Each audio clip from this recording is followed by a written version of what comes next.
Slip and Dip podcast. Oh, beautiful, man.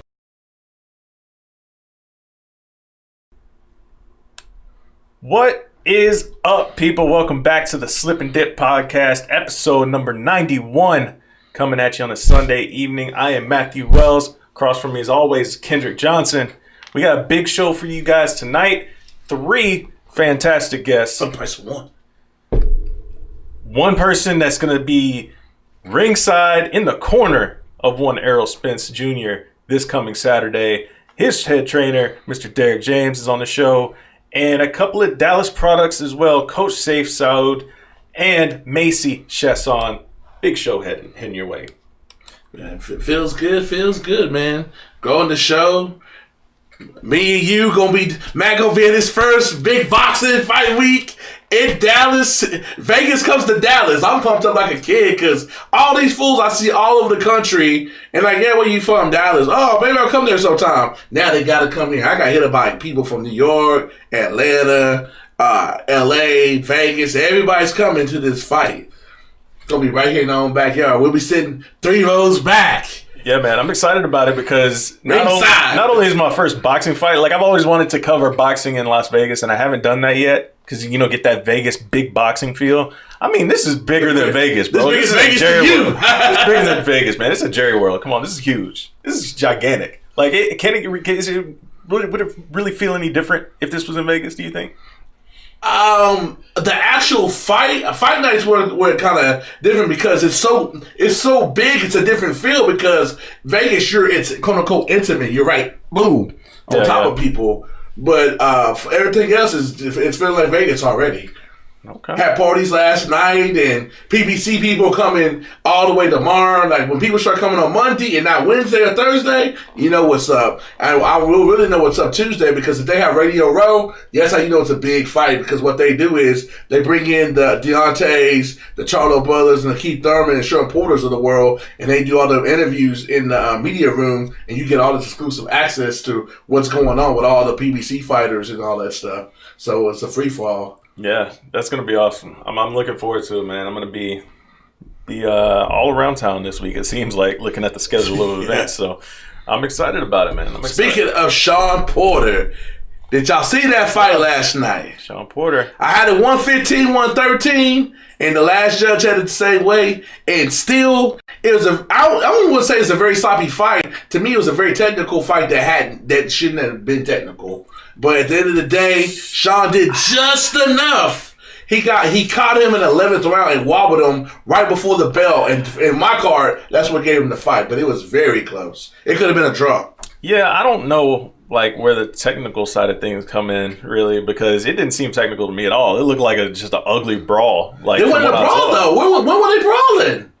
A lot. Like there was no slick boxing really going on. He was just like, I'm gonna step in. Like Sean was doing his normal thing that he does. No, he did not. He was put his head down. He was doing that. He was doing that. No, he was doing. When you see Sean Porter do that little football shake, he kept trying to do all the time. Watch his training videos. He does that all the time in his training videos. He was like all the time. They're gonna try to score a touchdown. He always does that. That's nothing new. But the crazy thing was me. Like I actually listened to his dad talk about it after the fight. Kenny's a trip. Because Ugas, like you watch the fight, like Ugas was constantly taunting. Yeah. Like trying to get under, like I thought he was like trying to get under skin, but I like the angle that Kenny brought to it. He was doing all that because he couldn't outbox him. So he was trying to like make it look good to judges. He kept getting frustrated because he was like, you know what? I'm just like do all this, throw my hands down, like do the arm, like all that kind of madness because he couldn't find openings. I was like, that actually makes sense if you think about it. It does make sense. Like, if I can't like just come up and straight up like create an opening for myself or find one off of your counter punching, like I'm gonna do all this extra stuff. I think it was kind of crazy though that 117, 111 was an actual scorecard that got handed down. Yeah, that is crazy. Kind of wild. But the tweets of the night belong to Mr. One Errol Spence. He tweeted out, "Sean gonna lose trying to be cute." And then the ultimate one for the weekend was, as we all know, that Sean Porter had problems making weight, came in almost 2 pounds heavy, had the 2-hour allowance, ended up getting the job done to keep his belt. That's why we have N still. and you see Kenny Porter's reaction. He's like, "You think they won the fight by Kenny's reaction, and this is at the weigh-in?" Yeah. No, because I mean, you never really see you that. can't pull that up. Right? It's on his Twitter. You get to pull that stuff up. Yeah, I'll get it pulled up. And it's funny because he's like, "Y'all need to listen." He sound like that uncle at the favorite union trying to coach you up like an old player. Yeah, no doubt. Yeah, that was pretty wild. I mean, you really don't ever really see all that much in boxing because it's like usually most guys like you're going to make weight. You know, most guys don't cut all that much weight in boxing. Let's go to Earl Spence. Go to Earl's Twitter? Yeah, Earl's Twitter. And you got to pull that video. It was hilarious. Hopefully we get a little audio because I thought it was hilarious. Let's see if I can find it's like it. only two or three tweets down. Right there. Yeah. That's all Satel. Yeah, there it is. Props to him for getting the video. Absolutely. Can we get audio? Think that would have won the fight by that reaction? Yeah, let's see. Let's click on it here. And that's how it went down right here. 146.8.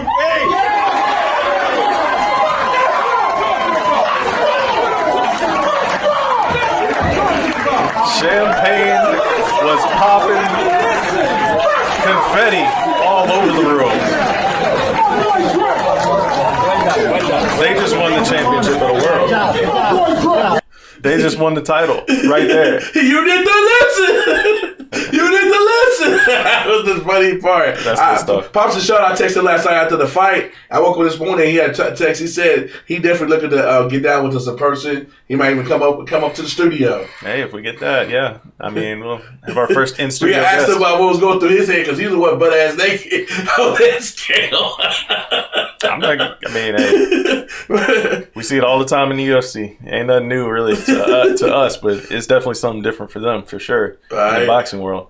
But yeah, man, it was a good fight overall. It was entertaining to watch. There was a lot of craziness going on, fighters slipping around, not being called knockdowns and whatnot. Just madness. Did you see Kenny in the corner? You gonna get knocked the F out? What you doing? No, I didn't see that. It was like between the 8th and the 9th. Oh, that's funny. Yeah, man, it was a good fight. It was a good fight. I mean, it really sets the stage. Like you said last week, that's really kind of kicking off the big trend for boxing going forward in the next few weeks. And of course, it gets no bigger than Jerry World, as we'll see. So stay tuned to our Twitter handles this week and our Instagrams and our YouTube page as well. If you're watching right now, please hit that subscribe button. We will have a lot of stuff coming this week, so stay tuned. And we'll bring you some good stuff. Let's hop over to the UFC real quick and talk about the card that did go down this weekend. Two friends of the show, although one hasn't come on the show just yet. We're working on it. Derrick Lewis, Junior Dos Santos. Big fight, crazy fight as it played out. Derrick Lewis got caught with a nasty spinning kick to the body. You don't see anybody else at heavyweight throwing this kick. And Junior Dos Santos nailed the target, and almost folded Derrick Lewis. But then Derrick Lewis popped up, just popped up out of nowhere, trying to take his head off as Junior was closing in, and created for some wild scenes after that. And of course, as we know, the ending, Derrick Lewis does end up suffering a TKO loss to Junior Dos Santos, who is surging and looking very much like he's able to come back and possibly regain that title that once was his a couple of times. So we'll see how that works out, man. But he looked good. Junior looked good. He looked confident again. And he looked strong too, man. He looked great. Yeah, the thing is, though, he get hit too much. Like, that's all heavyweights, though. All heavyweights get hit. Daniel Cormier don't get hit. The greatest ever. He's the only one. He's the only one. Like, everybody else gets hit. Everybody gets hit, man. And the thing is, with heavyweights, though, like, you can only take one or two. Yeah. You can only take one or two. I just want to see if Derrick hits him, like, if that's just a punch instead of a kick, could Derrick have got him out? Because I don't know if Junior thought because he was folded up, because he walked up casual, and then he got, like, knocked his ass, like, halfway across the octagon, hitting that 50%. Playing possum for sure. That was crazy. Well, he wasn't playing possum because he was really hurt. But he still has some juice left in him. He still has some juice left in that stamina bar. And he was trying to end that fight as quickly as possible. But Helen Yee also tweeted out something that he had a torn ACL and MCL. He still fought with it, didn't pull out of the fight. I was wondering why he wasn't. He usually is kind of spry Who, Derrick? Yeah. When Derrick was still throwing them jumping switch kicks and everything. Yeah. And it always makes me kind of smile every time I see Derrick Lewis throw a jumping switch kick. Like, this is just something you don't ever see all that often from heavyweights. So it does kind of make me happy. Yeah, here's a tweet from Helen Yee. ACL and MCL torn meniscus a month ago, and Derrick refused to pull out of the fight, which sounds very much like Derrick Lewis. That's why he kept turning. I was wondering why he was turning, like, kind of like folding up when he didn't really get hit. Now it makes sense. Yeah, I mean, yeah. But yeah, I mean, that's still, shout out to Derrick for still taking that fight and still going out there and almost ending the fight. I mean, he rocked Junior a couple of times, but end of the day, Junior Dos Santos walks away with his hand raised. And yeah, made it for a hell of a night. Those fights were pretty good, though, throughout the entire night. Very entertaining fights, entertaining finishes. Nico Price and Tim Means was great. Elizio Dos Santos finishing Curtis Millender. I did not see that happening. Yeah, getting that tap out. Yeah. On that ground. Very nice, very nice. Ben Same Rothwell. Drew Dober, like, he looked like he was going to get through, like, it was about to be the end of the round. And that was a crazy submission, wasn't it? Yeah. Crazy submission. Because it seemed like he's going to get out the round. They got about 15 seconds left. He almost had his arm out, man. Almost. And the thing is, it must have been tighter than what we really thought, because it seemed like he had been in that, like, in pain longer than, but that tap was like, it was a violent tap. Yeah, he didn't want to tap, you could tell. Yeah. He didn't want to. Ben Rothwell suffered a loss in his big return to the octagon. But it wasn't a bad loss, you know. It wasn't a bad loss. It was a decision loss. I think he'll rebound nicely in his next time out. Tim Bosch needs to retire. Tim Bosch needs to retire. I'm not going to co-sign that just yet. But, yeah, it was a good night of fights, man. Entertaining watch. The good thing about it is, again, being on ESPN Plus, the whole night flew by. I think the card was over at, like 8:30 Central Time? Maybe even before that. It was over before the boxing card, which started at 7, which is crazy. No. Before the main event was. No. Derrick Lewis' main event was over before. No, it was not. It was. It was not. It was not. I was watching both at the same time. I was watching both at the same time. The Derrick Lewis and Junior Dos Santos fight started at round 4 because I was scoring the fight, and then I stopped scoring after round 4. I had it even after round 4. And then I was like, okay, I got to switch over and pay more attention to this fight. And then it was over by round 12. And so after all the interviews and stuff, it was over by round 12. So that's how I know. That's how I know. Because I was like, oh, I can score the last round. And then, yeah, it is what it is. But yeah, that's that UFC stuff for this week. The Crochet Boss got him a win. Crochet Boss got him a win. Yeah, we're going to try to get him on the show. Craziest nickname. He say he's a crazy guy. Yeah, I mean, if your nickname is the Crochet Boss, you got to have some interesting qualities to you as a character. So I'm interested to talk to him in the future. But yeah, that's that, man. I'm excited for this week. We're going to get into these interviews with Derrick James coming at you first, followed by Sayif, and then followed by Macy to end the show. Please, guys, if you're listening to us on iTunes, please leave us a review. 5-star review would be fantastic to help the visibility of the show. Same on YouTube. If you're on YouTube, please hit that subscribe button there as well. Give us a thumbs up. Leave a comment. Give us some feedback on the show. One thing about the interview with Sayif, Skype was being a little bit Skype-ish. Skype was doing Skype things. Right. So I'm going to try to edit it, make it clean it up a little bit. But there are some parts where it kind of freezes on us. But, you know, Skype does Skype things at times. And we push forward as we do. Let's press on. Press on, man. Press on. Next week, we got a top 10 fighter in the world coming on. Friend of the show. So stay tuned. And we'll be off the heels of Spence Garcia. I got Spence. I haven't put this out publicly. 9th round TKO. 9th round TKO. Okay. And still, and new #1 pound for pound in the world. I'm going with the unpopular opinion that you will hear later on. Actually, in a few minutes that you'll hear. I'm going to go with this is going to go to the cards, and we might see some controversy. Maybe. But no, I really think what's going to happen is I think Errol will get him out of there. I don't know when though. But yeah, it's going to be fun. Again, stay tuned to our Twitter handles that are right there on the screen for you guys at Mr. Emwell's Art, at Kendrick Johnson, at Slip and Dip Podcast, YouTube channel, all that good stuff. We got a lot of stuff coming this way this week, so things will be popping off. Anything else before we get to these interviews? No. All right. Enjoy the rest of the show, guys. We'll see you next week. Please welcome to the Slip and Dip podcast, returning to the show, 2017 Boxing Trend of the Year, Derrick James, who's out amongst the people right now. Hey, what's up, man? How you doing, man? What's happening, brother? Good, man. How excited for you for this mega fight, and how special is to be a part of this in your own backyard? You know, I think that, first of all, I hadn't thought about it because I've been in it, like training and so immersed in and so crazy in training and trying to be perfect and trying to be right. But now once I'm kind of like coming closer to the finish line, I kind of see a little bit, you know, so it's kind of like it's starting to get exciting. It's fight week, starting to get excited, man, and I'm happy about it, man. I couldn't be happier. Errol looks extremely sharp in his workouts. Not that he don't look sharp, but it seems like y'all kind of send a message. Is that accurate? Well, man, I think that every time we work, we want to send a message, right? We want to, first of all, we have a certain level that we want to perform to, but at the same time, we would like to send a message to, you know, to the opposition, let them know that what time is, and we really feel about what we're doing, man. Really, you know, we really focus, and I think that's very important, is that we send that type of message to let them know that we're really serious about what we're doing, man. So speaking of like sending messages, like how much are you paying attention to all of the boxing pundits, the other fighters out there, giving their opinions on how this fight's going to play out? Because it seems like it's pretty split down the middle on who people think is going to win this fight.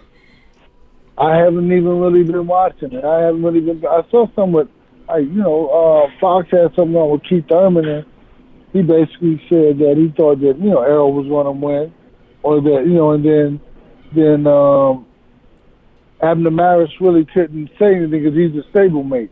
He just could just talk about the size and the ring IQ and everything. So it's like, I think that, you know, that I don't really pay attention to it, man, because you can go crazy, listen to it, or listen to what people say about you. So I just do my best to keep my head in the sand, man, to keep working.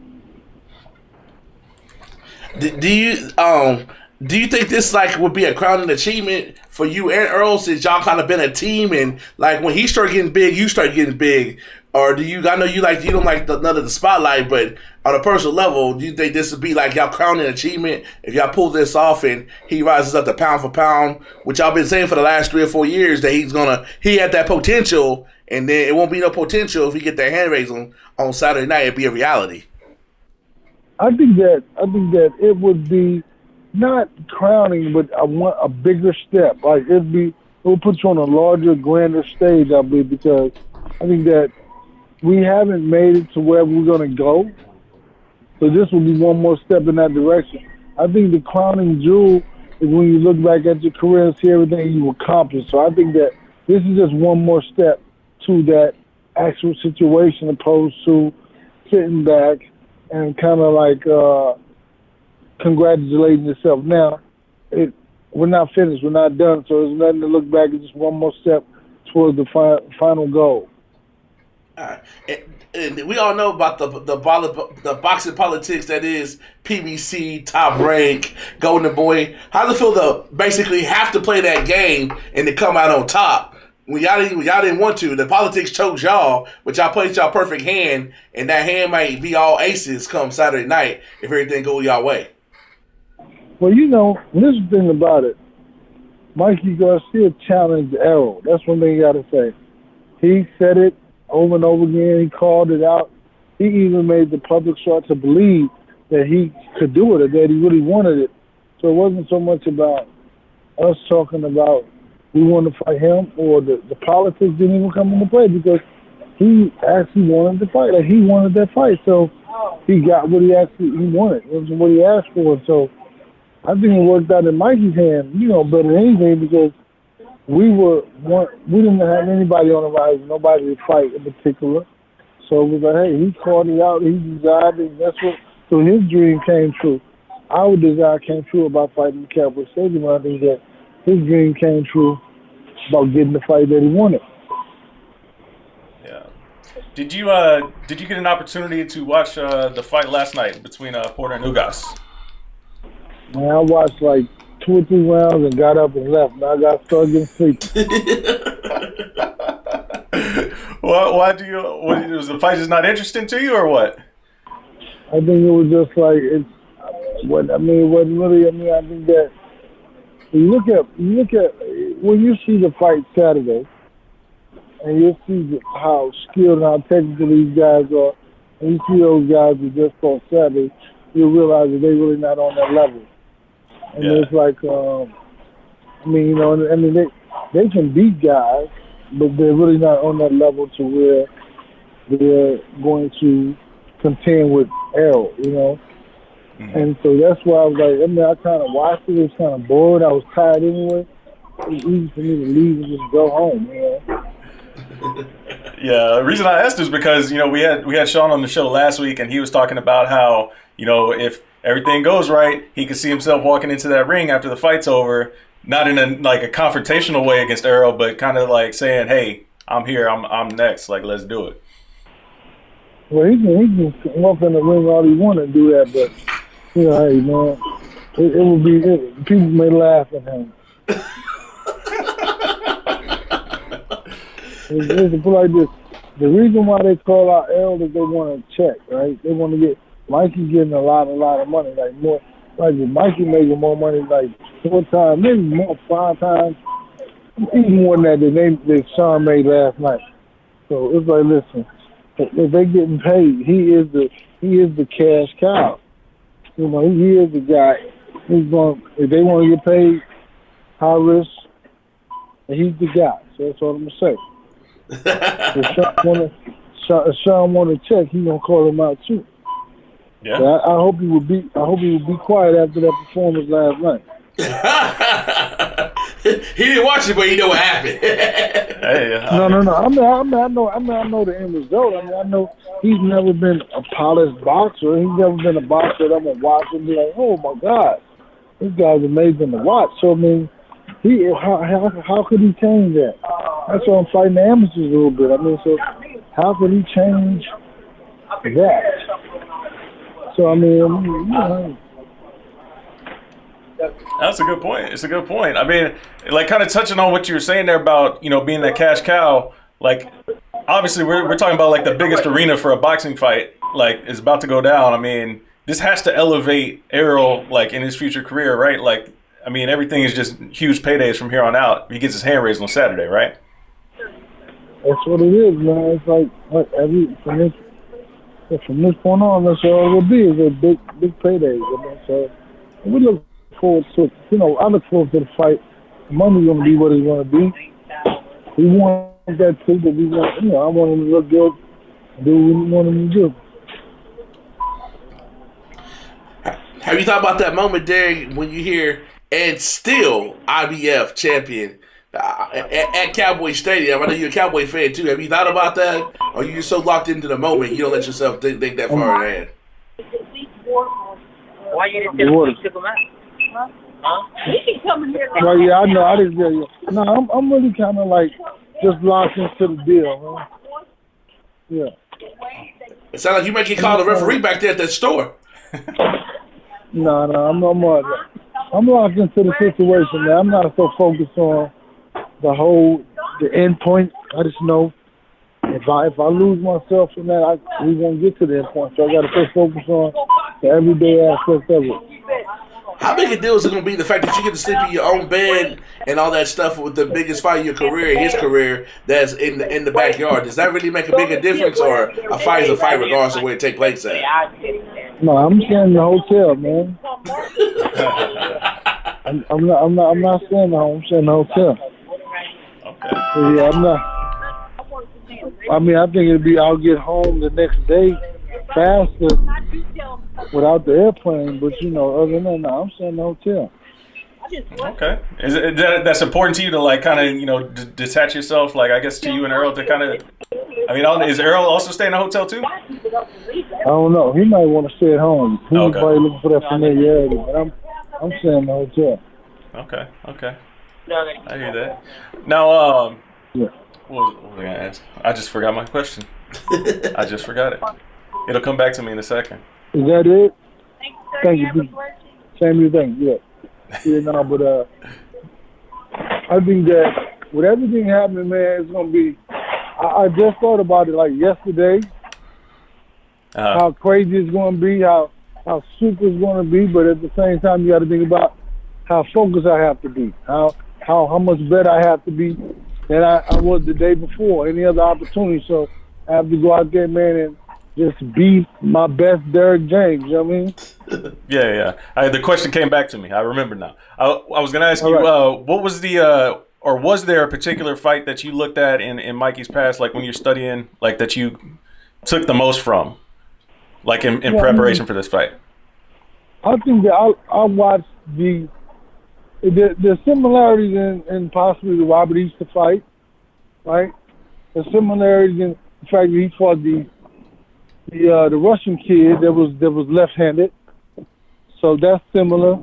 I mean, the way he fought Adrian, because I mean to go back deep back like that makes sense. I think that the guy who he is who he is. You know what I mean? Like he had the 2-year layoff.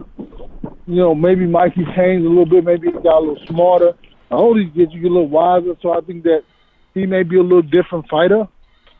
I mean, than he was back then. So I focus on a lot of the, you know, I look at the I can't think of the guy's name, man, the Russian kid. Lomachenko? Belarus. Oh. No, Belarus, the guy from Belarus. Whatever, he knocked the guy out. He was left-handed too, so it was that was something to watch, you know. So I take it, I mean, because you look at the similarity between Errol and Robert Easter in the size. So, you know, you kind of watch that and you kind of see, you know. So, and if you think about it, I mean, I think it'll be an interesting fight, you know, and it'll be a good fight, you know. I think that I know that Errol, both these guys are gonna fight. They might start out boxing. They're gonna start out boxing, right? But just like Lamont Peterson, a fight will eventually break out. And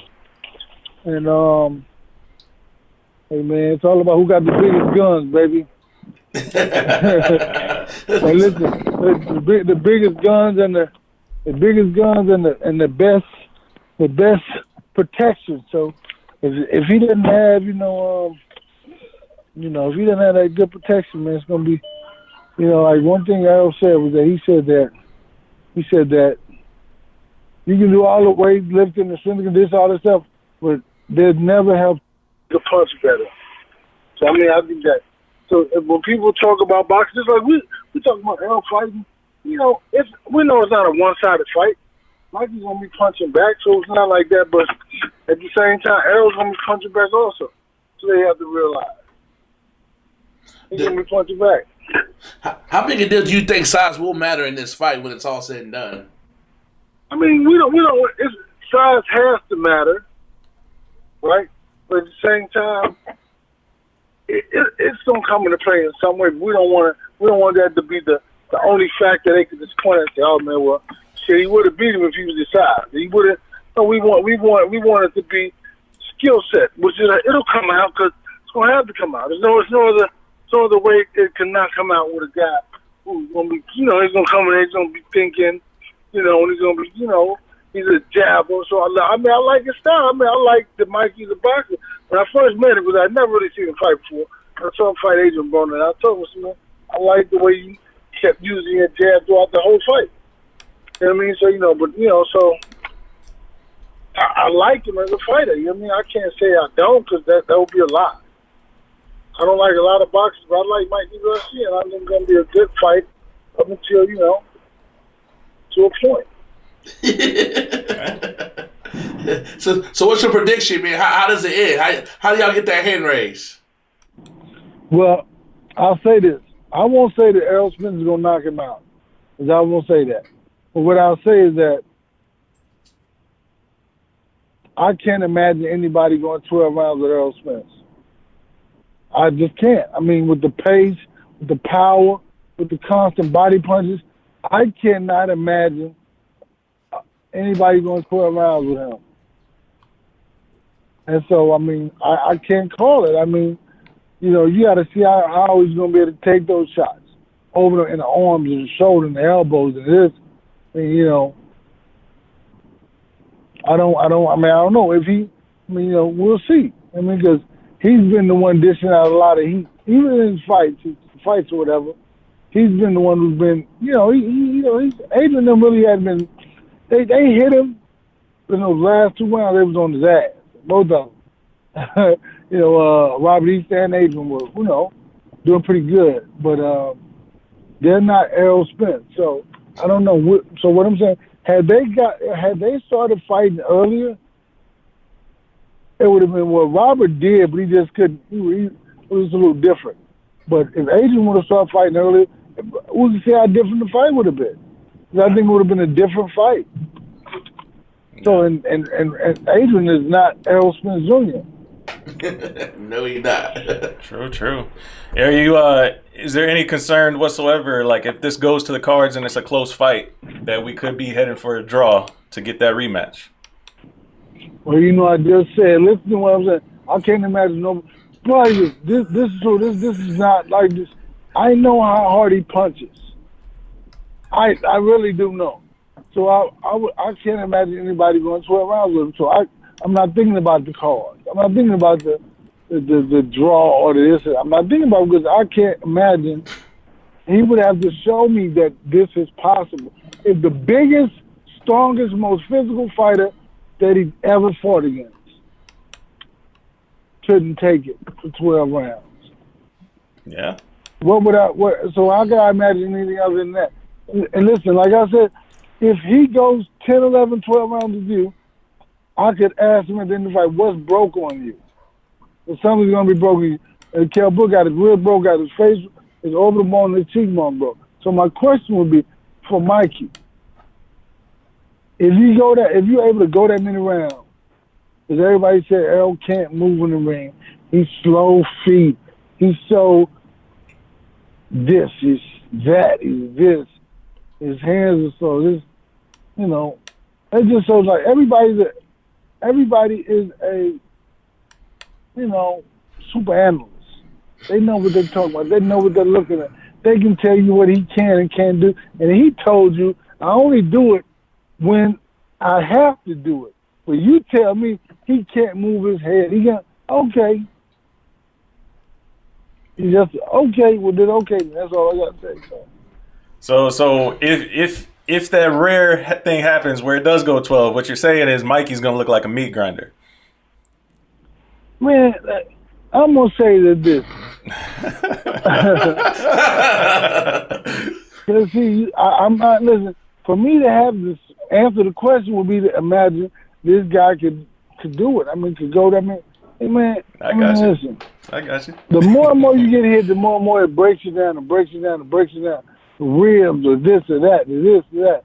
And this is a fight where he may not just knock him all the way out. He may just keep beating and beat.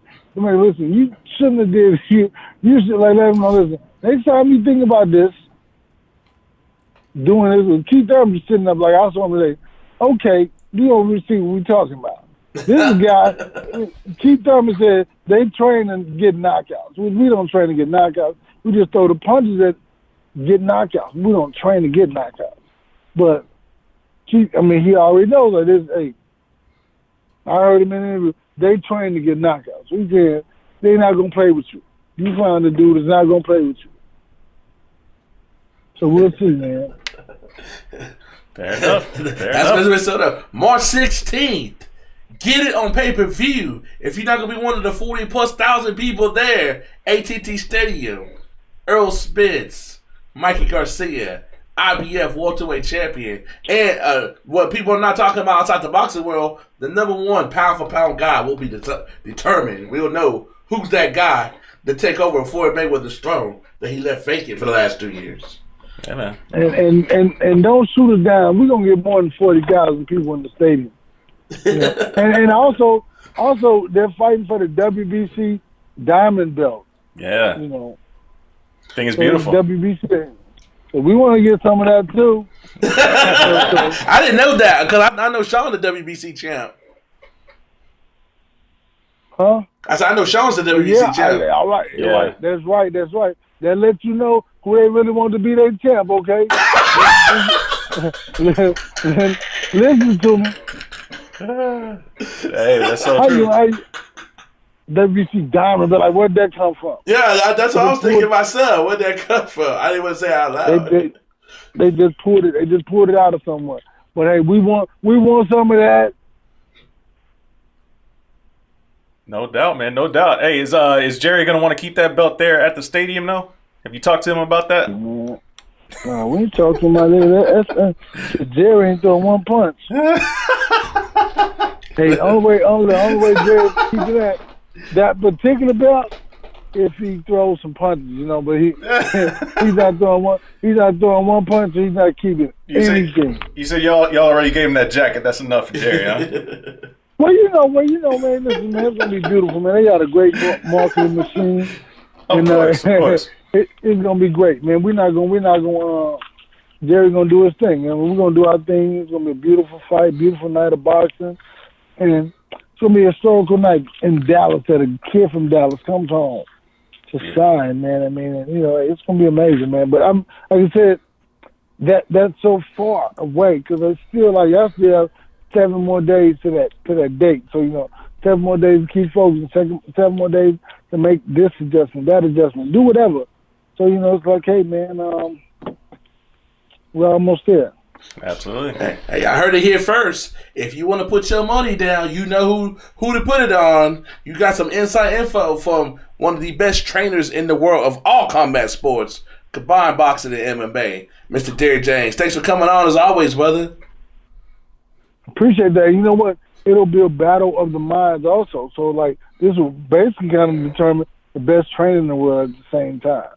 You know, but it's just one of me, it's 3 of them. But at the same time, you know, so it'll show that one little kid from Oak Cliff is, you know, hey, not only the fighter top in the world, but both of us doing it together. So true. Can't wait for the fight, man. We'll see you around on fight week, and of course, we'll be ringside for the fight as well, man. Thank you. Appreciate it, guys. Y'all have a good night. I take it easy. Please welcome to the Slippin' There podcast, one of the best MMA trainers in the world, who's building one of the most growing teams in the MMA game today, straight out of Dallas, Texas. We like to call him Coach Sayif Saud. Thank you for coming to the show, brother. Appreciate it. My pleasure, guys. When you were building Fortis, did you envision what's going on? Because I didn't even know about Fortis myself. I remember when UFC came up here in 2017 when Stipe and them were fighting and Joanna and them, and like the UFC people's like, yeah, we're going to Fortis. So I'm like, what is that? They said, don't you live in Dallas? And then now you're not doing your MMA diligence if you know about Fortis MMA. Well, I appreciate that. That was the vision. The vision was to make it a world-class gym and a world-class program. I always tell people, you know, I don't know anyone who starts a program and just says, I just want to be good on the local level, or I just want to be good on the regional level. That's just not the that we have. We wanted to create and we're trying our best. Yeah, absolutely. I mean, you guys have built a lot of momentum over the past a year or so. You know, you got more guys in the UFC, guys having success in the UFC. I mean, it's becoming, I guess, in MMA circles, a UFC gym, so to speak, you know, like considering that. So it's like, how has that, like, I guess, changed the culture inside the gym? Well, the culture, that's actually a great question because the culture has stayed exactly the same. And I think that's the most crucial piece. You know, if you lose a culture, you lose everything that you build. And the reason why we are so successful is because, man, it's exactly the same. You know, we had a meeting at the end of last year. We had a team dinner, and I told everybody, I said, look, this past year was good. It's done. We're never going to talk about it again. We're not going to bring it up. It's over. Now it's about 2019. And we set some new goals. We wanted to get all of our fighters ranked in each weight class, and we've already been able to do that for a couple of them. So, you know, to be getting at those goals in early March is great. You know, we're all happy about it. But after we get the fighters ranked, then we want to get them in the top 5. After we get them in the top 5, we want to give them the belt. After we get them the belt, we have to defend the belt. So, I mean, you look at a guy like John Jones, I mean, 13 title defenses, you know, so it's like, it's about, you can be successful for a season, but can you be successful for extended periods of time, you know, and that's what we're trying to do. Would it be safe to say that y'all have to go through some growing pains to get to this level? Because y'all had a lot of people come up, but y'all weren't getting the results that y'all got last year. So we safe to say it was like a trial and error thing, and now we're getting to the good end? Well, I was a part of another gym for almost 8 years, and I think Matthew knows about that. I think you came down maybe once or twice. over at Octagon, and Sean Spencer had a run, Damon Jackson had a run, Matt Hobart had a run. I mean, we have a really good record in the UFC, and it's been pretty positive. So I feel like once we started that gym, the timing just kind of worked out. The growing pains kind of happened before that more than anything. Okay. Yeah, I mean, it's it's been really interesting watching, I guess, the rise of the gym and of course all the success that you guys have had. One fighter in particular that we're going to have on the show here right after you in a second is Macy, who came in, walked away with the Tough Trophy, goes out there, gets her first win outside of the Tough competition. So what's it been like watching her ascend to the level she's at now? Well, I mean, it's been fantastic. She's my first female fighter in the UFC, and she's one of my favorites. The guys know. They know. I got daughters, so I think that made me kind of partial.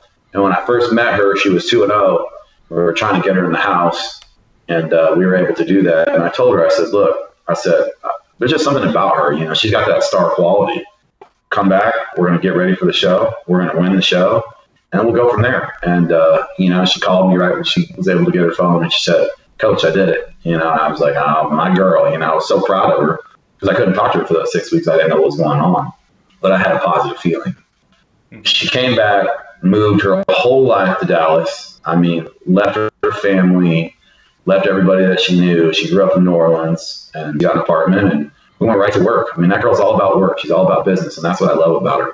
We went right to work, and I fought Panny, who was like 11-2, and Macy was 3-0. I mean, that's a tall order. I treat her just like I do the guys. I mean, if a guy's got some extra weight on him, or he's got some weight moving around in his legs or in his ab area, you know how it is. If you see a guy on the scale and he's not ripped lean, you're like, well, this guy maybe could go down a class, right? Of course. It's just that simple. So we did that, and everybody wanted to talk about it just because they wanted to have something to talk about. But people were saying she wasn't going to make weight, criticizing her a lot on social media, and that bothered me, And I called her, and she handles everything so well. And I said, hey, I see all these comments, this is my idea, because it was my idea, completely mine. When I told her initially, she was kind of like, huh? Like, I've never fought any other way. Yeah. She's not a tiny girl. But I said, trust me, you will look better. You will feel better.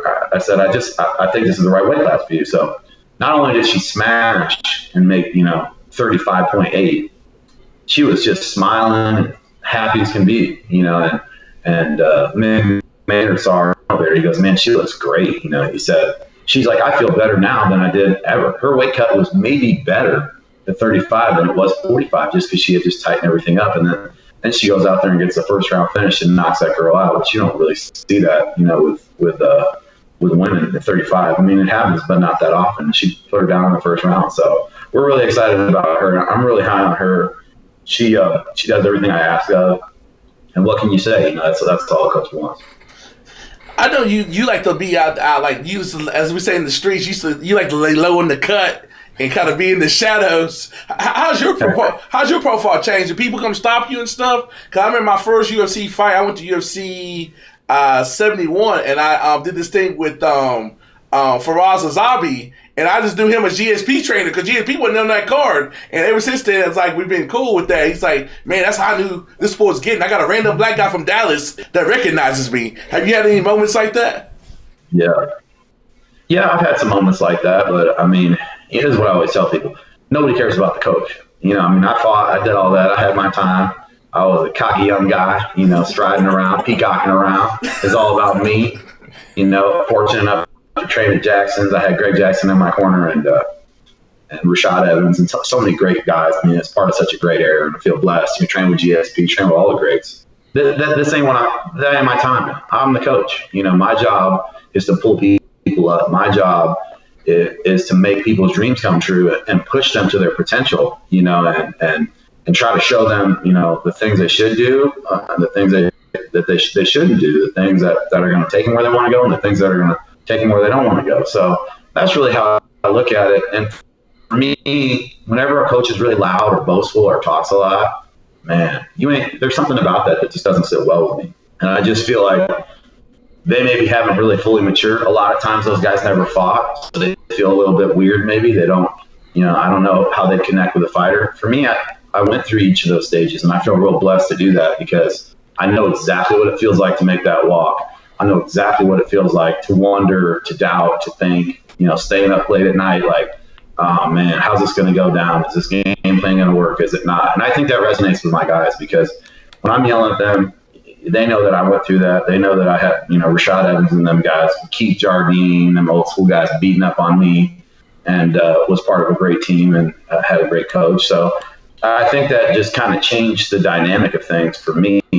And I don't know. So I'm 38 years old, like if you're 38 years old and you're trying to be all about you, something about that just ain't really right.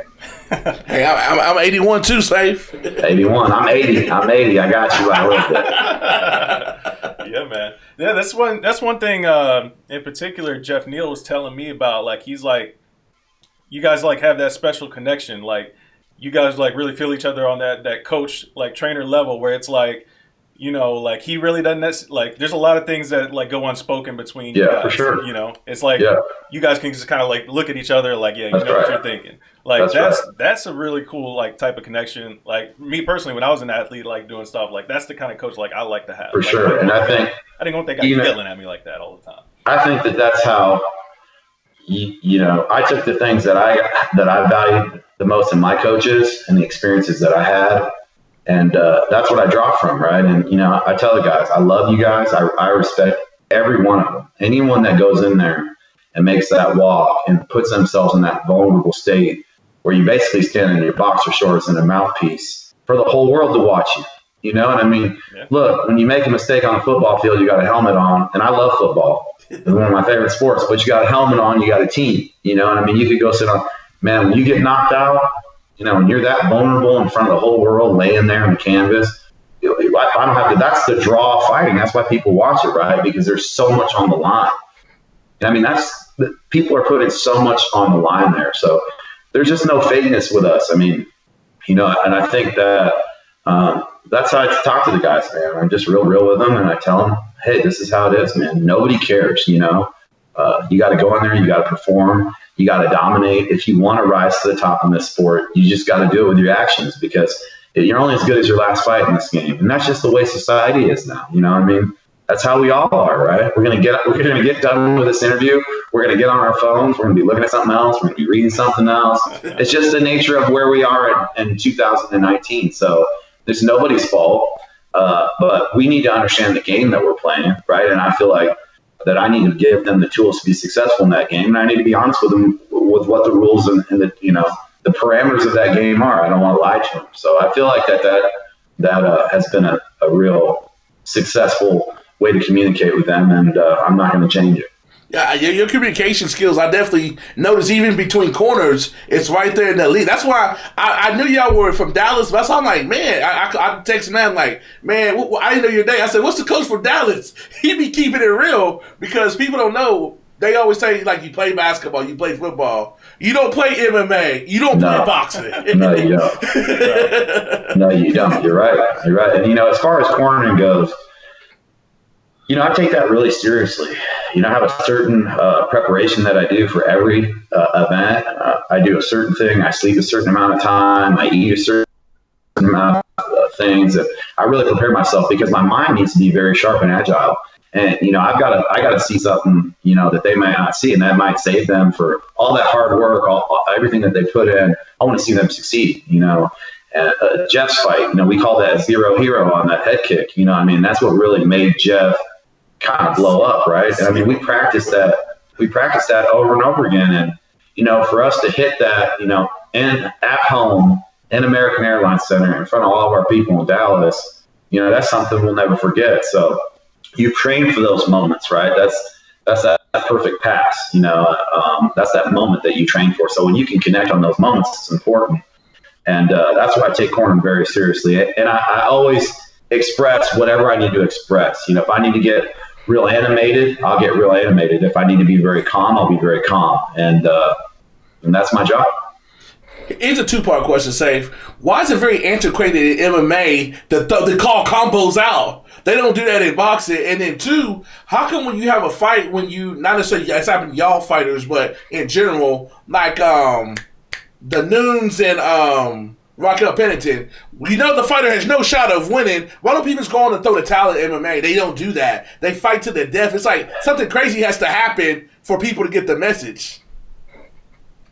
Yeah, I mean, first of all, as far as combinations go, we change our codes all the time, and you got to that with small gloves on, you got to look at the level of the guy too. Is he comfortable throwing 4 or 5 punch combinations? Is he a 1 to 2 punch striker and more of a wrestler? What are his strengths, or what are his strengths? And that's what you got to play off, right? Your fighter's toolbox better than anybody. So you sometimes hey, everybody's not blessed with Jeff Neal's hands. You know what I mean?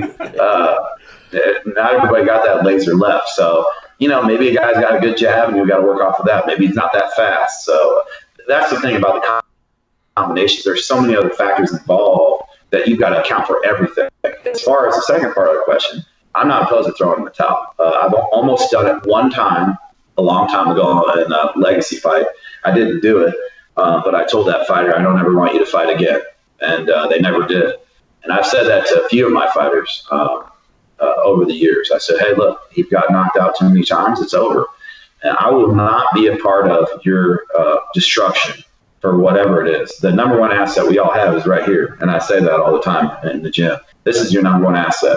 And this is great. And it's a part of your history and who you are. But in the end of the day, we're not trying to take away from anybody's mental capacity in any way, even with the way that we do our training. So, but we've never really had that situation except for that one time and that one fight. And it's never happened in the UFC. But I'm not opposed to it. I would do it if I felt like the person was taking so much damage and had zero chance. I would do it. But if you have a fighter like Derrick Lewis, I don't know if you watched that last night. Boom!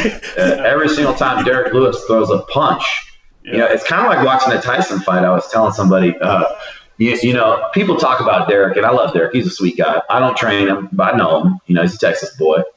But if you have a fighter like that, you're probably not going to throw in the towel, right? Because he's done it so many times. So I think it kind of it depends on the situation, but I'm not opposed to it. No.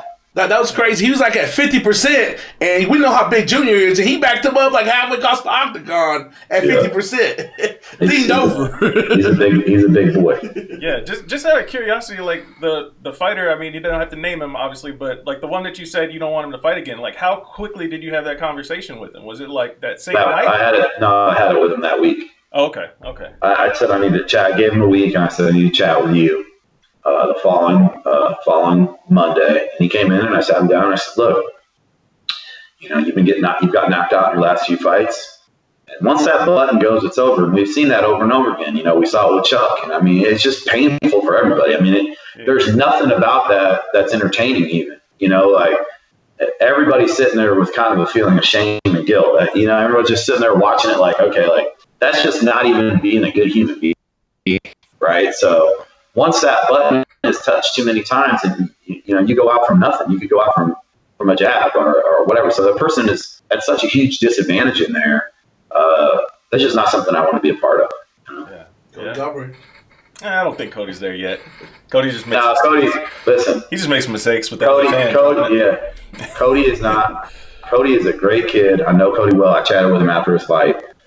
Cody just, and I told him, I said, man, he goes, I know. Such a sweet guy. And he goes, I know. First thing he said, he goes, I know, man. I said, he was, we fought Pedro Munoz, too. I mean, he's so tough. But Cody was winning that fight with a double jab right hand and just move. I mean, he's so fast and he's got such good boxing.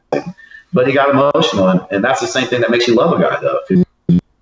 Like, man, this guy, he's all heart, right? And there's that fine balance, what I mean? Obviously, no one's more devastated, and it's one of those things that just you saw Nico Price and Tim Means yesterday. I don't know if you guys watched that fight, but yes, just one shot, 100%. And that's one of the cool things about MMA, at least between some camps and some trainers and some fighters, is like one thing's like nobody sees behind the scenes is like after the fights, obviously, where fighters will go around and just talk to other trainers, like kind of get their input. I saw that in Dallas, like firsthand, you know, hanging out in the hotel. Like I was sitting there chatting with Dean Thomas, who comes on the show quite a bit.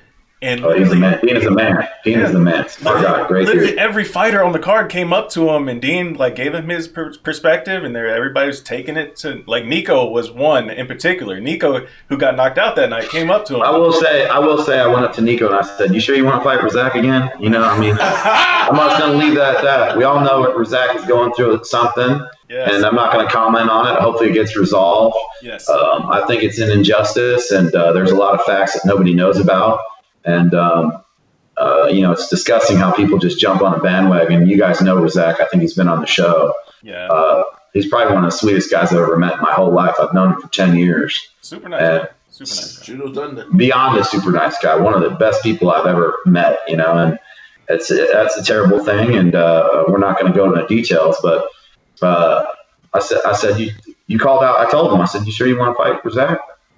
And he said, "Oh, yeah, I didn't mean any disrespect." I said, "All right, okay." But moving on, what your question was, look, we're a small family, you know. Everybody knows everybody, and you know, there's 550 people or whatever in the company, and everybody respects everybody. It goes back to what I said. I respect everybody that goes in there. I mean, Alex Morono yesterday and Zach Otto, you know, they had bad blood. Zach Otto called Morono out multiple times. That didn't work out well for him. As you know, Morono won that fight in the first round, and Zach Otto came in the back and shook all of our hands. And I said, "Isn't it amazing?" I said, "You have zero bad blood." He goes, "Not only that, I even feel a little bad for him now." There's nothing better than a fist fight. It solves everything. You know what I mean? You could hate somebody, just hate them. You get in a fight with them and they throw down with you. You're like, "All right, then, you know, you go your way, I go my way, but I respect you." And there's nothing left, right? You leave it all there. That's why I think it's one of the purest things in the world, and that's why I told my wife today. I said, I feel real fortunate that I get to do what I love, but that I'm in a business that I still think is, you know, relatively pure. There's politics, but you're going to get in there, and I'm going to get in there, and we're going to throw down, and that's it, you know, and we're going to settle it that way, and that to me, there's some real justice there. So I think that's why you see that camaraderie between everybody, because after the fights are done, everybody's like, "Hey, man, we did our deal," and you know, win, lose, or draw, it's nothing but respect. Yeah, and that's one of the things I love, man, because like we see the things like backstage with Kamaru Usman and Tyron Woodley's movie. Oh, it was awesome video. That was awesome. But then, it's not always like that though, because we do have the Conor and Khabib things that happen every now and again too. So it's like, you know, that's what kind of keeps everybody on the edge of their seat too. But the things like when we see Kamaru Usman going up to Tyron's mom, hugging him, it just shows that like, hey, it's business out there for the most part with everybody. Like, absolutely. We all have a job to do. Absolutely. And then after the fact, we can all be cool and go. But I mean, that brings up Usman. I mean, what a fantastic performance that was. And I told him, I gave him a hug, and I said, "Man, I'm so proud of you, because you just showed what kind of mental strength you have. That kid is so mentally strong." And I love what he said after. He said, "I might not be the fastest. I might not be the best wrestler, but I'm the best at mixing this. You know what up?" And I said, "Man, that's true too. You know, like everybody doubted him, and as you know, he's not really good, or what does he do well?" And that's what I love about it. I mean, you know, it shows all the heart and the mental strength, because that kid, he just went in there and did exactly what he said he was going to do. And I mean, that's not easy to do against Tyron Woodley, who was a great champ. So that was really cool to see that video. And you're right about that. It doesn't always go down that way, but I say the majority of the time it does. For sure. Yeah, he came on the show like 2 years ago. He was one of like our second or third guest ever. And he told us, he said, "Remember the name. You gonna see me with that belt." I don't know He's always been that way. Yeah, he called his shot 2 years ago. Check our library, folks, if you think he's lying. He used to come to our practices. We used to do some combined practices with when he was with he was trying to team takedown a little bit, but Johnny and everyone would come over and we would have big practices at Octagon, and he would have sunglasses on when he would walk in. I was like, "Look at this guy." You know what I mean? This guy's got no fights. And I would tell him, I said, "It's bright here, man. Like, Look out. And now when I see him with sunglasses on, I'm even more prouder of him, right? Because he rode that mental strength from day one. He was like that, just like he brought up. I have tons of respect and admiration for his accomplishment of being undefeated and showing what putting your mind to something can do, and he's a great example of that. So that I've got nothing but great things to say about him. When I saw that video, I was touched as well. Absolutely, man. I know you're a busy guy. It seems like every week you're traveling to like every UFC event. Like, just, I mean, how often are you actually home? It seems like you're traveling almost every week. Well, I'm home when I'm home. My wife always tells me, don't be talking about when you're leaving all the time. And don't be posting about it, which is actually pretty smart. I'm pretty proud of her, right? She got some situational awareness. So that's what our killer Belgian Malinois for also, too, when I'm gone. But I am gone a lot. It's funny because next week I'm going for the other Usman, Muhammad Usman is fighting in Titan. The week after that I'm going to Nashville. The week after that I'm going to Philadelphia. So it was Brooklyn. It was Prague. It was Vegas last week. It was Kansas this weekend. It's Miami. It's Nashville. I don't know if there's a busier team than ours, and we're proud of that. And we, like I said, we got a long way to go. We have to win titles and those belts and on and on and on to be in a conversation. So that's just how I look at it. We're just putting our work in and this is the way it has to be. You got to put the grind in and make sacrifices, be away from your kids, and all those things.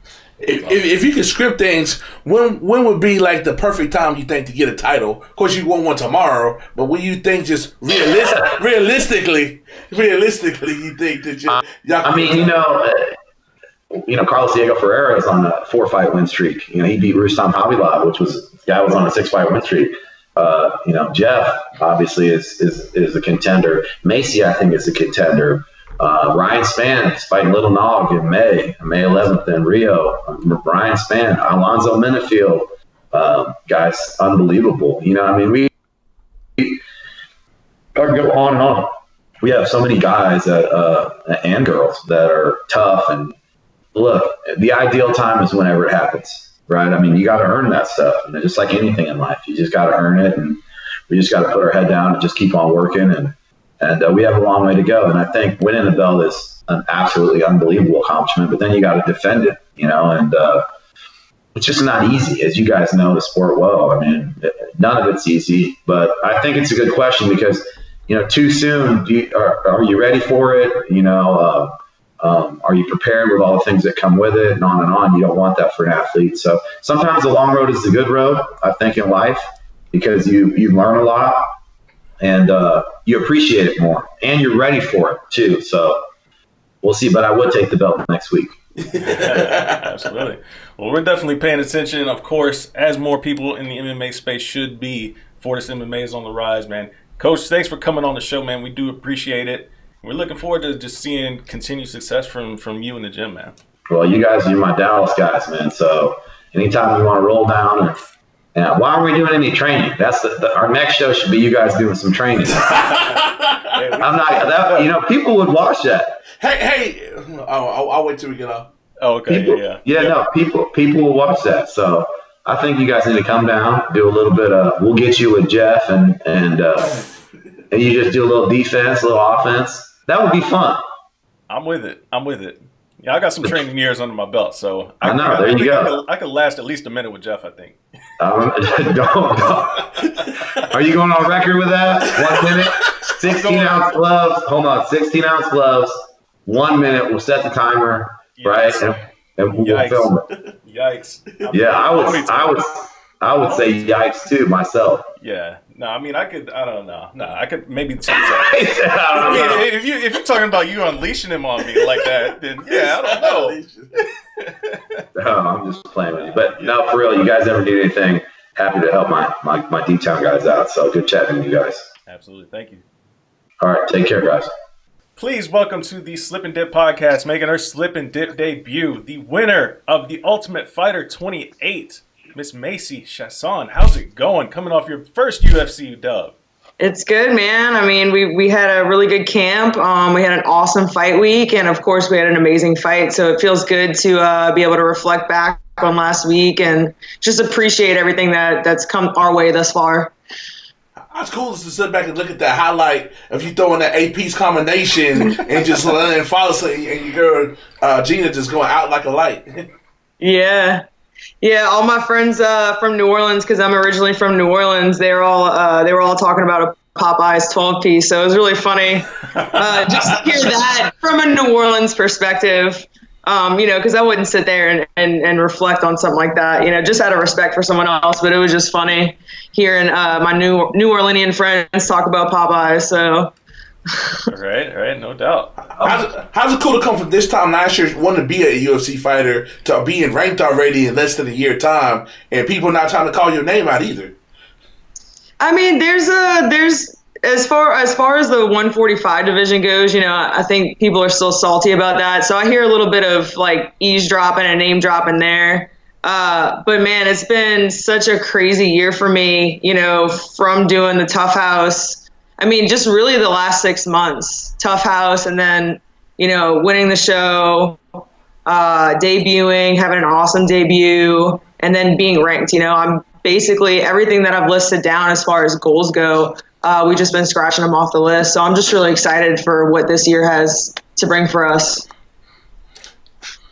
I saw Cynthia Calvillo when she was the same stage. I saw her at an LFA fight in February that year, and she ended up fighting 4 UFC fights. So would you do that? Like, she fought like 4 times in like 8 months.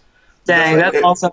Is that something you would like to do? Or yeah, I would love to stay as active as possible. I mean, I'm really, even though the stress factor, and then you have to be more disciplined and, and all that stuff, which is what comes with being anything high level as far as pro athletes go.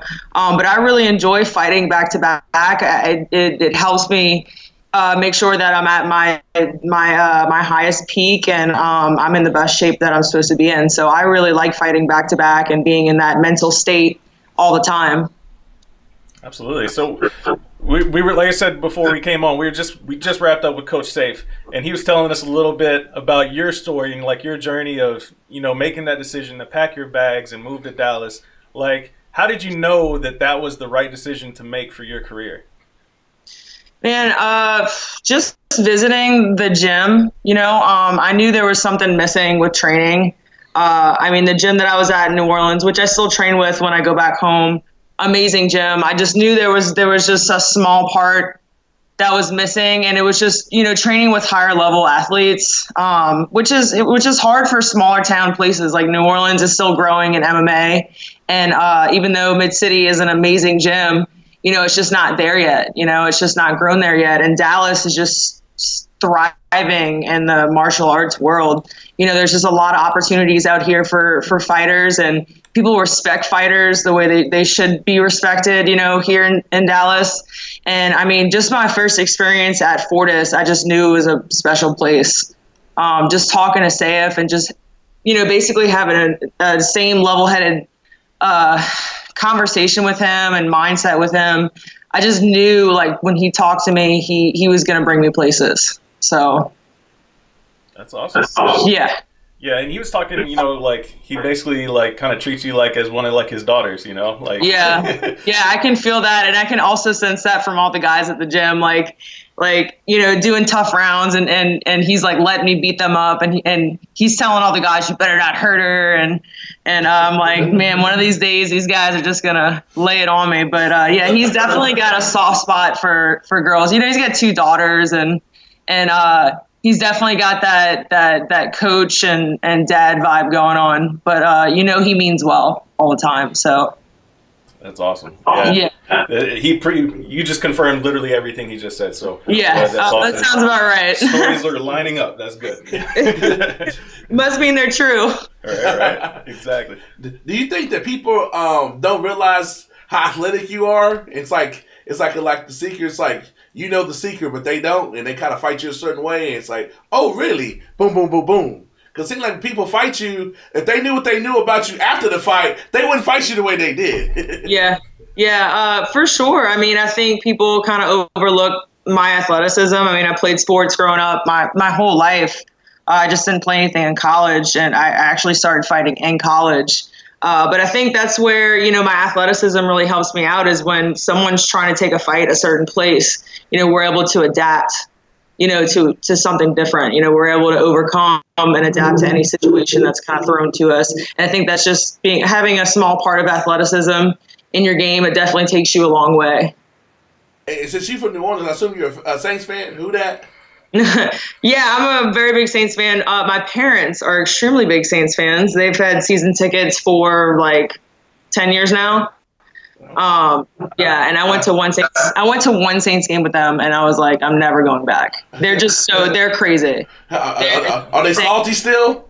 No, they're not real salty anymore. There was for Mardi Gras, there was a lot of like salty stuff going on. They had a lot of like referee type parades, pretty graphic stuff, as far as New Orleans goes. But yeah, we're big Saints fans, and New Orleans loves their football team. So yeah, are there any outliers? Any Cowboys fans sneaking into the mix in the household? No, Saints. Because I'm from Shreveport, and Shreveport is split down the middle. So I've got half the people Cowboys, half the people rocking with the Saints. So I support the Cowboys, but if I ever came home in a Cowboy shirt, my life would be ended. That's hilarious. So yeah. When you're looking at like the competition, like you are ranked 14th right now. Mm-hmm. Is there a particular name on that list that you're looking at? Like, I want to go for that spot next. Not anyone specific, like one person pulled out. There's a few people that we're looking at, as far as the ranking goes, like any person would. Like if you're ranked 10, you're looking at anywhere like 10 and like 9 and below, So there's a few people that we're looking at right now. We're still trying to make some decisions. So we just got to talk about it a little bit more. Mm-hmm. Okay. Do you study fighters? I know some fighters, like especially in boxing, they swear they don't actually watch other fighters fight. Are you a fan of the sport like that, or you just stay in your own bubble and stay in your little Forest MMA and New Orleans bubble and do your thing? It really just depends. I mean, when the UFC has fight nights and stuff like that, I mean, we always try to make an effort to team up and watch them together. I watched the fights the other night. I got to watch the rest of the fights on the card that I fought on. So I keep up with it pretty well. And more of anything, I like to go back and look at my own fights if we're talking about studying fighters, because there's just a lot you can learn from your own mistakes. Because you can change what you're doing. You can't change what anyone else is going to do. So I think it's really important to go back and watch your own fights, even though you don't want to sometimes. But we study opponents pretty well, but I mean, we studied Gina really well, and she didn't really do a lot of what she usually does. So, you can't always hold that accountable. You can only hold yourself accountable. Gotcha. And the reason I ask you that, because with the sport being so young, when you see somebody like Amanda Nunes, does that inspire you and motivate you, or you be like, okay, when I get that belt, this is what I'm going to do to take these to another level, because she took it to a pretty high damn level. Yeah. With her hit list.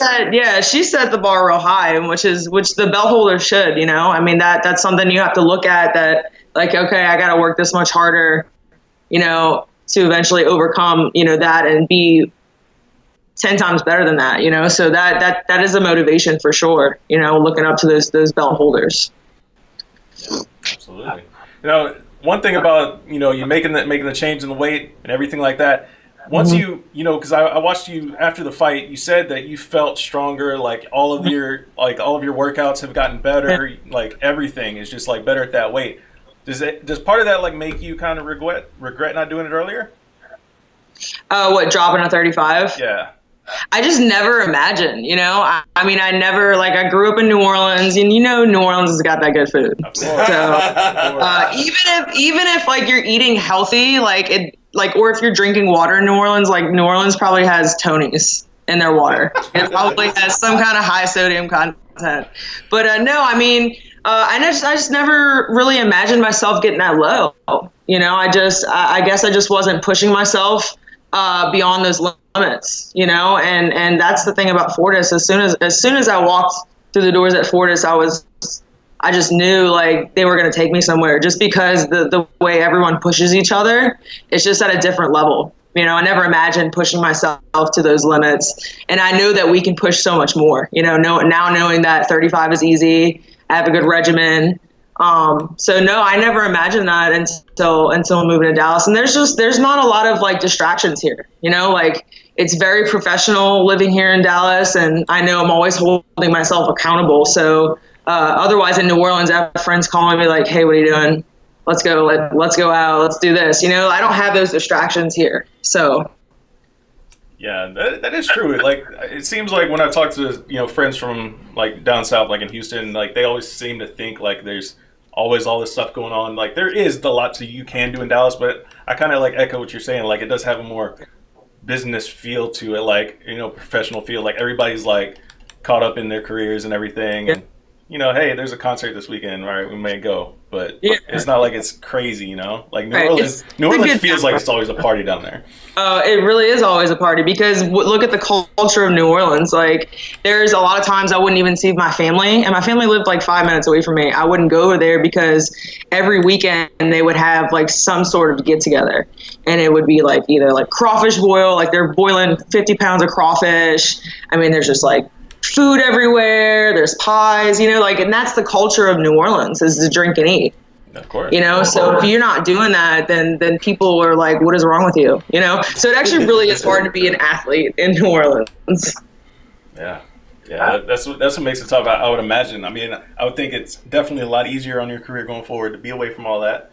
For sure. Yeah, for sure. Yeah. And then only going back, in between camps. Like I just got back. I was there for a week for Mardi Gras after my fight, so that's a good time to go. Of course. That is the time to be in New Orleans. If you go in no other time, like you have to go that time. Yeah, that time of right now, like festival season, Jazz Fest and all that stuff. That's Absolutely. The time to go. So when are we looking to get back in the octagon again? I mean, I know you just stepped out of it, but what are you guys planning on? Yeah, so I mean, we're still trying to figure out, potential opponents, and with that is probably going to come like a few months. I know we really wanted a quick turnaround, but the people that we're looking at, I mean, there's just no way we could do it immediately, So I'm thinking maybe like 2-3 months, which is not too far away. Like 3 months isn't far away at all. It's pretty standard. Now, one thing that's like right on that horizon for you, I mean, you come in, you get that impressive finish, first official UFC fight, quote unquote, right? You keep knocking people out like this, like the UFC is going to want you to be guest fighters like all over the place. So like, you prepared for like that next level and promotion and everything like that? Yeah, I love that. I'm really into all that stuff. That's the fun part for me. So I'm looking forward to that stuff for sure. And don't forget about us. We've been on bandwagon from day one. I won't forget about you guys. I never forget about the people, like the OGs, You never forget those people. Those are the people that bring you up and give you good vibes and so like that's like the biggest thing for me is going back home and making sure that I'm training with all my old training partners and people who helped me get to where I am now. It's so important. So. See, Kendrick's got me, like, Coach Sayif was saying, like, hey, we need, he wants us to come down to the gym, get some training in and everything. Kendrick already set up a match between me and Jeff. And, like, I'm like, what are you doing to me? Because, like, I'm training for you. No. Yeah. No, when Macy get better, he said, I can last a minute. I was just joking around. I was like, I can last a minute with Jeff. And then Sayif was like, oh, really? I was like, no, I'm not serious. Jeff is a scary guy. Yeah, I know. He's a beast. He is a beast for sure. Yeah. He really is. Just the way, like, he's, for being so muscular and carrying a lot of mass, he moves, like, so well. He moves so swiftly, and it's just crazy to see someone that big and just move the way they move. It's awesome. Yeah. And it seems like, everybody in that gym has, like, this, like, it's almost like a brotherhood, so to speak, sisterhood, between you guys. Like, it's just amazing to see because, I've been in there a couple of times and I'm just seeing like everybody's like on the same page. I've been into a couple other gyms where it seems like everybody's like compartmentalized, whether it be like a bigger gym or even a smaller gym. Right. It's like the communication level isn't there. And that's one of the things that I noticed, like when I first walked in there, I was like, man, this is a different vibe to it. Yeah. So it's really cool to see that. Yeah, for sure. And that comes with a lot of things, like you said, like, whether or not being a really big gym or a small gym. I mean, we have a lot of fighters. We have like 30, maybe more than that fighters, if we're combining like pro and amateur. But it's all about the leadership. You know, I mean, there's no way the gym would be the way it is without Sayif. I mean, and then even like our like Jeff and Charles Bird. I mean, those are like you know, we have the general, we call him the general Sayif. You know, we have the leader, and then we have like, you know, like head of this, head of that. But no, I mean, the gym would not be the way it is without Sayif, and he's really produced something great. I mean, everyone's just in line all the time, and it makes training better. It makes the environment better. It just makes everything well-rounded. So, how cool is it to be part of like the I won't say the most talked about team, but y'all definitely on the come up, and to be part of that, growing the foundation that is Fortis MMA. Yeah, we're all hungry, and you know, and pre and post practice, coach is always talking to us and getting our minds right, and it's just, I mean, every single day in there is an experience. You know, I mean, you can't say that you walk in there one day and you didn't have a good training session. I mean, every single day is a grind and an experience, and it's amazing to see all of our hard work, you know, pay off. So it's amazing to be a part of Fortis. Besides getting the belt, are you looking forward to getting into some of those big names in your division? The Holly Holmes, the Cats and Ganos. Are you looking to fight them since they're such a big name? Yeah, eventually, once we make our way up there, it's that. I mean, we're gonna be having to fight those girls. So, and the division is stacked. They have a lot of amazing fighters, and I'm just really excited to go through all these camps, you know, and fight all these girls and just make myself just that much better. So, how much do you think your age helps you out? Even though you're 28, the fact that you got into the sport kind of later and you haven't took as much damage, you think that's going to help you out in the big picture? Yeah, it may. I think so. You know, definitely not being punch drunk. that's helpful. I try to take care of myself as good as possible, and we're all real safe in training. You know, we train really hard, but we're all very careful with each other. Yeah, longevity wise, I honestly think the age I'm at right now, I'm 27. You know, I think I'm gonna peak, you know, at 30. You know, just dropping a 35 and feeling the way that I feel now, and knowing that I have a lot more to put into training and to give my body. So I think in a few years, I'm going to be looking really good. So I'm really hopeful for that. So we're going to be playing back this audio when you be like, and new. Hey, we just had it happen this week. We had Kamaru Usman 2 years ago say he was going to run through everybody and get that strap. What he just do? Right there. I said, good luck. All his footsteps. Giving everybody that slip and dip rub. This must be good luck right here being on the show then. Appreciate it. Hey, legitly, when people don't pick up the phone, 90% of the time they don't win. Yeah. So appreciate you pick up the phone. Pick up the damn phone. Y'all better be calling me every weekend. And he's laughing about it, but like it's a legit thing. Like I don't want to put that out there like as a curse. Oh no. I don't want to put it out there like as a legit curse, you know, to like. And then all the people that didn't answer are gonna be calling y'all tomorrow. They're gonna message y'all and be like, look, we gotta get this right now. We got the call logs to prove it. I'm just saying. So yeah. Thank you for coming on the show, Macy. This is awesome. Thank you guys for having me. It's always nice, you know, being able to talk to you guys and just all the love and support that you guys give us fighters, and just so people can have an under like a better understanding of us and who we are. You know, I really appreciate that. All right, thank you. Hey, keep doing your thing, girl, because you be hitting it with the multiple hitter quitters. I can't say one hitter quitter because you got about 4 or 5. That we'll just call it Popeyes. We'll have a little nickname for it. Hey. So if I hear that, chicken and biscuits. If I hear that call during the fight, I don't know what's going on then. Now they gotta switch it up. Now it's out there. Yeah, again, like thanks for coming on the show. Can't wait to see your next fight, and of course, like you'll probably see us popping down at the gym every now and again too. So tap out a week. Yeah, we got some things we're gonna work on. Okay, well then I'll see you guys around then. Absolutely. Y'all hopping in training, right? What's that? You're hopping in training, right? That's him. He the one that got the belt. I got no experience. Y'all both have to do it now. He the amateur. I don't got no experience. I'm a manager. We always love some fresh meat. We'll be nice. All right. That's a promise, right? I'm just messing around. I got the audio to prove it. I'm going to bring it with me. Okay.